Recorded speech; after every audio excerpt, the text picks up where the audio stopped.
So one of my favorite activities in the garden is composting.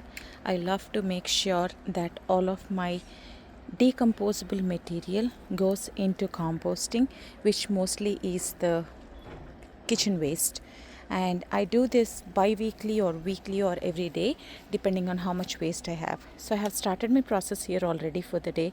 So the bottom layer is filled with all the waste that I have collected from this raised bed, and on top of that went the grass clippings, and that went about almost 6 inches from the bottom.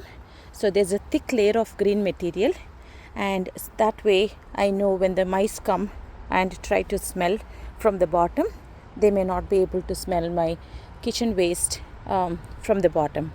So there on top of that went some kitchen waste and brown leaves, the brown material.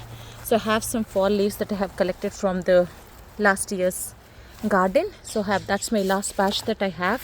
And on top of that went again some stale items from the pantry and some of the kitchen waste again. And I'm going to cover this up again with as much material as I have, the leaves again.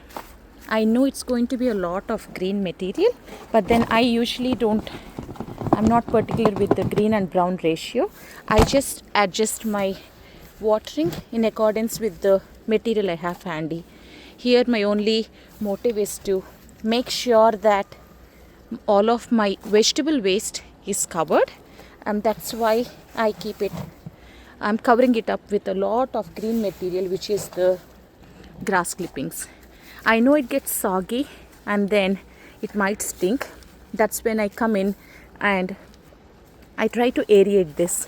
I'm not going to cover this spot with anything except for the chicken wire mesh, just to keep the mice away from the top of the bin too. And this is not actually required today, but I have some waste, the water that I have, the fermented water from the rice, when I washed the rice. So I just added it just to give it a little bit of like a compost starter, maybe I should say. So I'm going to leave this open. It's not going to stink because you have the grass clippings on the top, unless until I water it. I'm done watering this. I'm not going to water it for maybe a week or more now, because there's a lot of moisture in here and the weather is so cold. I'll just cover it up with chicken wire mesh.